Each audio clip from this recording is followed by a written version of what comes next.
Hey, what's going on? It's your boy BT, and I came here to talk some boxing with the thousands of True School Sports subscribers. Now, we're going to talk about Billy Joe Saunders a little more. He's coming off of a sensational win against David Lemieux. I mean, I had him shutting out David Lemieux, just straight up shutting out David Lemieux.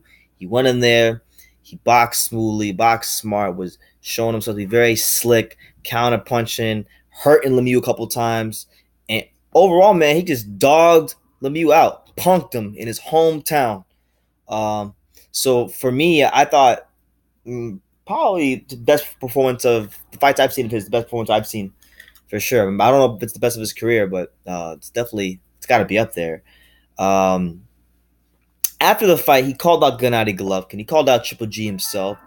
Um, and I don't know, man. Like after this fight, how I saw Billy Joe look, and let's keep it real for a second. After how he looked in that Lemieux fight,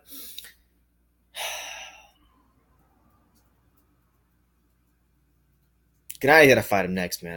I would rather see him fight. I would rather see Triple G fight Billy Joe next than Canelo. He dogged Canelo out already. Like not even my opinion. Not even my opinion. Effing opinion for a second. Like if you know how to watch, if you watch boxing and you know how to score punches, all right, clear and effective punches, you don't just simply give guys points for surviving or slipping more shots than you expected them to slip. I'm talking about who was completing more effective punches, who got hit less. Gennady Golovkin beat Canelo. He outclassed Canelo. They robbed him. He should have won. Like he won 8 or 9 rounds, and even if he did win 8 or 9 rounds, he still won the fight. But they robbed him. So the general consensus is that Gennady Golovkin defeated Canelo Alvarez, and the unfortunate part is if they fight again, Canelo probably get a good decision because it's a Golden Boy card. But regardless of what happens with Canelo and GGG in May, unless Golovkin retires, whenever he does to fight Billy Joe Saunders, that's the fight for the undisputed championship of the world. Like, bro, I hear a lot of talk from people in the YouTube box community, particularly, and I know I've been dogging them out recently, but like people in the LDBC, like, and I try not to talk about them, but like they're relevant in this manner because a lot of people in the LDBC constantly talk about how belts matter, you got to fight for undisputed, and all that nonsense. But I guarantee you, they don't want to see Canelo versus GGG versus Billy Joe Saunders. Like after that fight, that fight is one that should happen next. I know it's not going to happen next because it's not the money fight, but I mean, come on, GGG beat Canelo.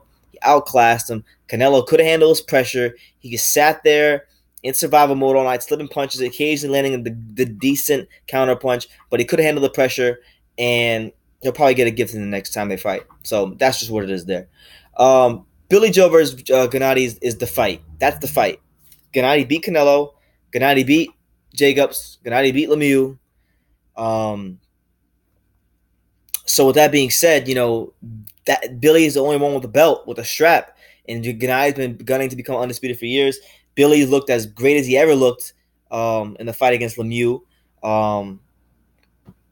And this was a Lemieux that was coming off of a devastating knockout of the year candidate type of performance against Curtis Stevens, and Billy went in there and just shut him out for 12 rounds. So it was a masterclass performance, in my opinion.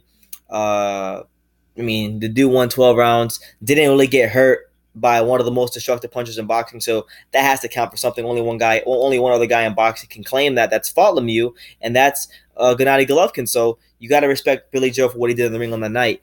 And it's the only fight I believe that's really left for Gennady at 160. He's beat everybody there is to beat. So to fight a guy like Billy Joe, who's a good slick boxer, who all of a sudden you look at his resume, he beat David Lemieux. He beat Chris Eubank Jr. He beat Andy Lee. He beat Gary O'Sullivan, who fought on the undercard and destroyed Antoine Douglas. And so he's got a good little resume. He's starting to do well for himself in as far as the guys he's beating. So I would like to see him fight Gennady just because of the slickness, the fact that he has a belt. For those who are pushing for that Indongo Crawford fight, which by the way, like, I wanted Indongo to win because it would have been a nice, cool little feel-good story. But we knew he was going to beat Crawford. Like, come on now.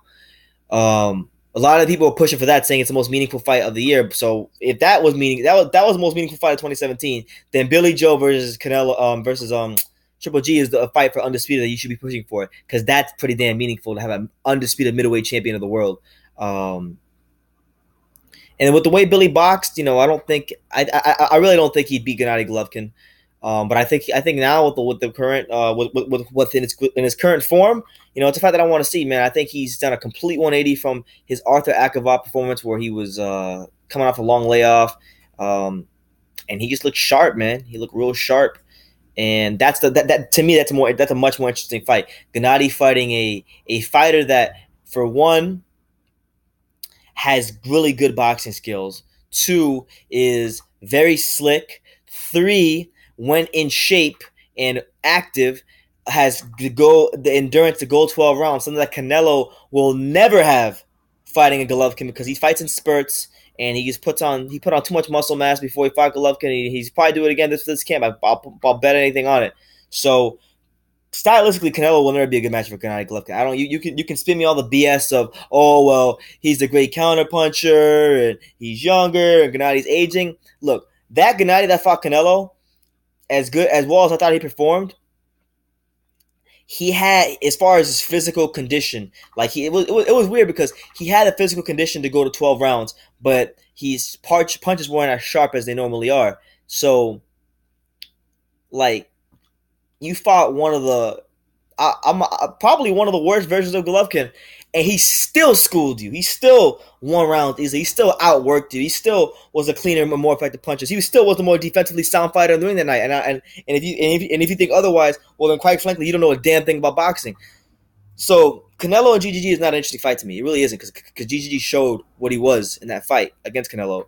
Billy Joe Saunders, Triple G, especially after this fight, how he handled Lemieux, that has to be the fight. That's undisputed. Like, and the style matchup is much more intriguing than that of a Canelo. How will Golovkin deal with the boxing skills of Billy Joe Saunders? How will he pressure him, and then how will Billy Joe box his way intelligently to win rounds against a guy who is one of the hardest punchers in the sport, but also at the same time one of the best boxers in the sport. It's an interesting fight. It's for undisputed. If you don't want the fight to happen, then you're a disgrace of a boxing fan. And I challenge anybody who may watch this video who disagrees with my opinion to tell me something in the comments, because why wouldn't you want the fight to happen? It's a more interesting fight for me it is, at least. And aside from what I think and feel, forget my feelings for a second. It is for undisputed. Don't belts mean something? Shouldn't undisputed mean something? Or is that only convenient when Terrence Crawford's fighting an African club fighter? Let me know what you guys think in the comments down below. Take the time to subscribe. Billy Joe Saunders coming off of a great performance against Lemieux, and I think with that performance, him having a belt, his resume being better than, let's face it, his resume is better than Daniel Jacobs. And it's better than Daniel Jacobs, and it's better than Canelo's at 160, and it's better than most fighters that people hype up's resume. But let's just disregard that. But that's the fight needs to happen. 160, undisputed. Golovkin, Saunders, make it happen. Let me know what you guys think in the comments down below. Take the time to subscribe. Follow True School Sports on Instagram at True School Sports. Plenty of great stuff going on over there. So get your behind over there if you haven't already. Hit that follow button. And yeah, man, like I say in every video, man, my name is Brendan Taylor, BT for short. And you can love me or you can hate me, but I'm just a kid from Daniel. And that's Daniel in South Florida, if you don't know. So until next time, take care, guys.